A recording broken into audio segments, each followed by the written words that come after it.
Di pagi buta 1 Oktober 1965, tembakan membahana di Jalan Teguh Umar, Jakarta. Jenderal Abdul Haris Nasution, Menteri Pertahanan dan Keamanan, sekaligus salah satu tokoh militer paling senior dan berpengaruh di Indonesia, melompat dari tembok rumahnya sambil menghindari peluru. Putrinya yang berusia 5 tahun, Ade Irma Suryani, tewas ditembak. Ajudannya, Pierre Tendean, diculik dan dibunuh di lubang buaya.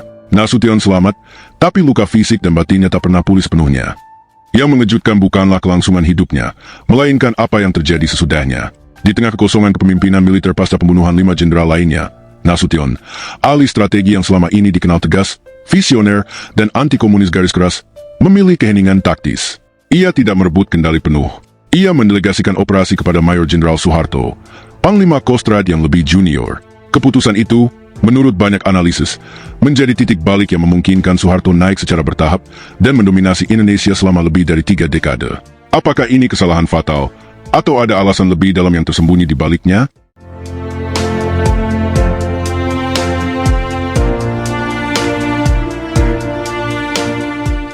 Malam yang mengubah segalanya. Dini hari 1 Oktober 1965, sekitar pukul 4 WIB, keheningan Jalan Teguh Umar nomor 40, Menteng, Jakarta, dipecahkan oleh deru truk dan langkah kaki pasukan. Hampir 2 peleton penuh anggota pasukan Cakrabirawa, jumlah yang jauh lebih besar dibandingkan target-target jenderal lainnya, menggempur rumah Jenderal Abdul Haris Nasution. Sebagai Menteri Koordinator Pertahanan dan Keamanan, serta salah satu tokoh militer paling senior dan anti-komunis garis keras, Nasution memang menjadi sasaran utama. Perintahnya jelas, bawa hidup atau mati ke lubang buaya. Malam itu berubah menjadi neraka. Pasukan mendobrak pintu, melepaskan tembakan bertubi-tubi. Nasution, yang terbangun oleh keributan, berusaha melindungi keluarganya. Putri bungsunya yang baru berusia 5 tahun, Ade Irma Suryani Nasution, tertembak saat berusaha menjadi perisai ayahnya. Ajudannya, Letnan 1 Pierre Tendean, disangka Nasution dalam kegelapan dan diculik, kemudian dibunuh di lubang buaya. Nasution sendiri melompat dari jendela, melintasi tembok rumah, dan bersembunyi di pekarangan kedutaan besar Irak. Ia selamat, tapi menderita patah tulang pergelangan kaki dan luka batin yang tak pernah sembuh sepenuhnya. Ade Irma meninggal dunia pada 6 Oktober 1965 setelah dirawat di RSPAD Gatot Subroto. Kekacauan itu langsung dimanfaatkan. Sementara 6 jenderal lain tewas, Nasution yang selamat menjadi simbol perlawanan. Pagi harinya, sekitar pukul 6 WIB, dalam kondisi terluka dan lemah, ia kembali ke rumahnya sebentar sebelum dipindahkan ke markas Kostrad. Di sana, ia bertemu Mayor Jenderal Soeharto, Panglima Komando Strategi Angkatan Darat, Kostrad, yang lebih junior. Nasution yang masih syok dan terluka memerintahkan Soeharto untuk segera mengamankan Jakarta, menghubungi Panglima Angkatan lain, terutama Angkatan Laut di bawah Laksamana R.E. Martarinata dan kepolisian, serta memulihkan keadaan. Ia meyakini Presiden Soekarno telah diculik dan dibawa ke Halim Perdana Kusuma. Nasution memerintahkan pembebasan Presiden, penutupan akses jalan menuju Jakarta, dan penumpasan total gerakan tersebut. Ia juga menunjuk Soeharto untuk memimpin operasi lapangan. Soeharto menjalankan perintah itu dengan cepat, dingin, dan efektif. Pasukannya merebut kembali gedung RRI, menguasai markas Halim, dan mengumumkan bahwa ia mengambil alih kendali Angkatan Darat. Pada malam harinya, bersama Nasution, Soeharto menyatakan di radio bahwa militer akan menghancurkan kekuatan kontrarevolusioner dan menyelamatkan Soekarno. Pada titik ini, Nasution masih berada di posisi tertinggi secara hierarki dan konstitusional sebagai Menteri Pertahanan Kepala Staf Angkatan Bersenjata. Ia adalah satu-satunya jenderal senior yang selamat dari pembantaian tersebut. Namun, ia tidak mengambil alih komando operasional secara langsung di lapangan. Ia lebih memilih berperan sebagai koordinator strategis di belakang layar. Faktor-faktor utama yang disebutkan dalam berbagai kesaksian dan analisis sejarah adalah trauma pribadi yang mendalam. Kematian Ade Irma bukan sekadar kehilangan, ia menjadi luka emosional yang luar biasa. Nasution, sang ahli strategi pertahanan rakyat semesta, tiba-tiba harus menghadapi kekejaman yang sangat personal. Trauma ini membuatnya lebih hati-hati dan enggan mengambil langkah-langkah yang berisiko memicu kekacauan lebih besar. Kondisi fisik yang melemah, patah tulang dan luka-luka membuatnya sulit memimpin operasi lapangan secara aktif. Komitmen pada legalitas dan proses konstitusional. Nasution dikenal sebagai jenderal yang menjunjung disiplin dan legalitas. Ia enggan melakukan power grab ekstra konstitusian, berbeda dengan pendekatan Soeharto yang lebih pragmatis dan oportunis dalam memanfaatkan kekosongan kekuasaan. Keputusan ini, meski tampak masuk akal saat itu, menjadi titik balik krusial. Dengan mendelegasikan kendali operasional kepada Soeharto, Nasution, tanpa disadarinya sepenuhnya, membuka jalan bagi seorang perwira yang lebih muda lebih kalkulatif, dan kurang terbebani trauma untuk mengonsolidasikan kekuasaan secara bertahap. Keheningan taktis dan pendekatan koordinatornya di saat militer porak-poranda justru menjadi celah yang dimanfaatkan dengan sempurna. Malam yang seharusnya menjadi kemenangan bagi Nasution sebagai penyintas dan pemimpin senior, justru menjadi awal dari pergeseran kekuasaan yang dramatis, dan, bagi sebagian analis, kesalahan strategis terbesarnya. Keheningan yang berbahaya. Banyak catatan sejarah dan kesaksian kontemporer menunjukkan bahwa Jenderal Abdul Haris Nasution awalnya menjadi motor utama penumpasan G30 SPKI. Ia mendukung kampanye anti-komunis secara tegas dan tanpa kompromi, yang berujung pada pembantaian massal ratusan ribu, hingga jutaan warga yang dituduh simpatisan PKI di berbagai daerah. Namun, dalam hitungan bulan dan tahun berikutnya, sang ahli strategi senior ini justru mulai terpinggirkan secara sistematis oleh Mayor Jenderal Soeharto, perwira yang lebih junior dan awalnya bertindak sebagai pelaksana perintahnya. Mengapa seorang jenderal sekaliber Nasution kehilangan kendali atas narasi dan kekuasaan yang seharusnya menjadi miliknya? Berikut 3 argumen utama yang saling terkait, didasarkan pada arsip, kesaksian, dan analisis historis. Argumen pertama, trauma pribadi yang melumpuhkan inisiatif strategis. Kematian Ade Irma Suryani Nasution, putri bungsunya yang baru berusia 5 tahun, bukan sekadar tragedi keluarga.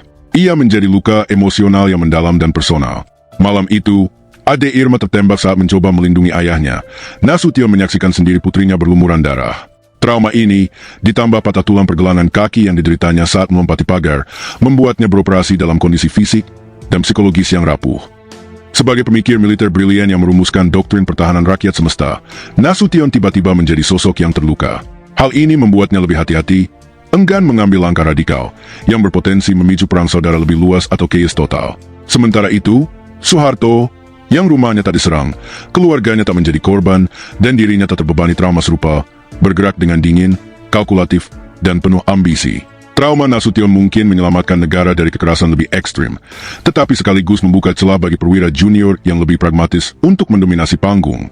Argumen kedua, prinsip legalitas konstitusional versus pragmatisme kekuasaan yang kejam. Nasution dikenal sebagai jenderal yang menjunjung tinggi disiplin, hierarki, dan legalitas. Ia enggan melakukan power grab ekstra konstitusian atau kudeta terbuka, berbeda dengan gaya Soeharto yang fleksibel dan oportunis. Saat Soekarno masih berusaha mempertahankan posisinya, Nasution mendukung proses melalui MPRS dan sidang-sidang formal, yang akhirnya menyingkirkan Bung Karno secara bertahap. Super Semar, Sidang Istimewa MPRS 1967. Ironisnya, justru komitmen pada proses konstitusional inilah yang memberi ruang bagi Soeharto untuk mengonsolidasikan basis kekuasaan. Selama Nasution fokus pada prosedur legal dan koordinasi di belakang layar, Soeharto menguasai operasi lapangan melalui Kostrad, membangun aliansi dengan komandan daerah, membersihkan elemen-elemen yang dianggap tidak loyal, dan mengontrol narasi resmi. Nasution sempat melobi Soekarno agar Soeharto diangkat sebagai Panglima AD, tapi langkah itu justru memperkuat posisi rivalnya. Argumen ketiga, kesalahan fatal dalam membaca karakter dan ambisi Soeharto. Nasution tampak meremehkan ambisi politik Soeharto. Ia melihat Soeharto sebagai bawahan yang loyal dan kompeten, bukan sebagai rival yang haus kekuasaan. Padahal, Soeharto bukan sekadar menjalankan perintah, ia dengan cerdik mengonsolidasikan kendali atas media, intelijen, melalui Ali Murtopo dan kawan-kawan, dan narasi bahwa G30S murni kudeta PKI, meski teori keterlibatan lebih kompleks terus diperdebatkan hingga kini. Saat Nasution sibuk dengan isu-isu strategis yang lebih luas, Soeharto membangun aliansi luas dengan kelompok sipil anti-komunis, mahasiswa, pemuda, dan elemen militer. Pada 1967 Soeharto resmi menjadi pejabat presiden, Nasution hanya menjadi ketua MPRS. Pengaruhnya pun terkikis cepat. Pada 1969 ia dilarang berbicara di Seskoat dan Akmil. Tahun 1971, ia diberhentikan secara mendadak dari dinas militer 2 tahun lebih awal dari batas usia pensiun, digantikan sebagai ketua MPRS, dan dijuluki gelandangan politik. Soeharto melihatnya sebagai saingan potensial yang harus dineutralkan. Investigasi arsip dan kesaksian kemudian memperkuat gambaran ini. Nasution sempat mendesak agar Soekarno dibawa ke pengadilan. Tapi ia sendiri menjadi korban politik pertama rezim yang ia bantu lahirkan. Pada era Orde Baru, ia bertransformasi menjadi kritikus vokal. Puncaknya mendukung petisi 50 tahun 1980 yang mengecam manipulasi Pancasila sebagai alat pembungkam kritik dan otoritarianisme rezim. Bersama tokoh-tokoh seperti Ali Sadikin dan Hu Geng, Nasution menandatangani dokumen yang menyuarakan keprihatinan mendalam atas penyimpangan Orde Baru dari semangat awal.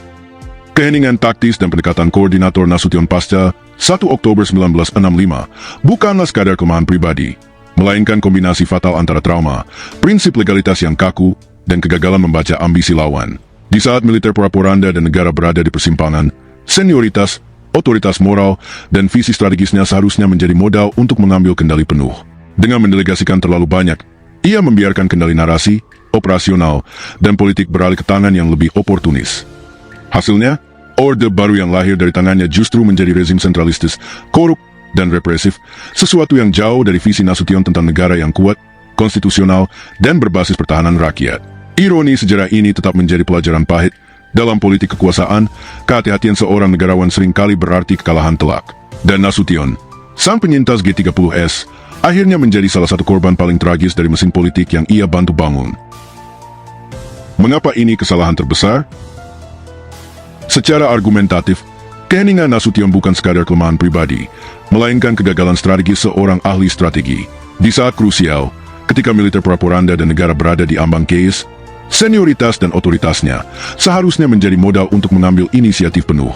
Dengan mendelegasikan terlalu banyak kepada Soeharto, ia membiarkan kendali narasi dan operasional bergeser. Soeharto, dengan pendekatan yang lebih oportunis dan kurang terbebani trauma, mampu mengubah krisis menjadi fondasi kekuasaan absolut. Ini bukan hanya soal ambisi pribadi, tapi visi Indonesia pasca krisis. Nasution mungkin membayangkan orde baru yang lebih bersih, konstitusional, dan berbasis doktrin pertahanannya. Realitasnya, rezim yang sentralistis, korup, dan represif di bawah Soeharto. Keheningannya yang mendadak membuka pintu bagi transisi yang, meski menstabilkan negara sementara, juga menanam benih otoritarianisme panjang. Namun, perspektif investigatif juga harus adil. Nasution bukan pengkhianat atau pecundang. Ia selamat dari pembunuhan, kehilangan anak, dan tetap berkontribusi pada penumpasan ancaman komunis yang nyata saat itu.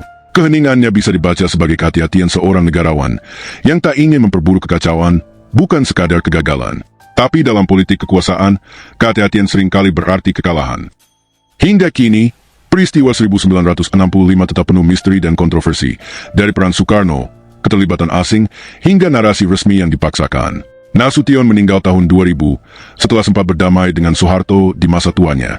Tapi pertanyaan besar tetap, bagaimana jika pada hari-hari kritis Oktober 1965 itu, jenderal besar itu tidak memilih diam dan mendelegasikan, melainkan mengambil kendali penuh?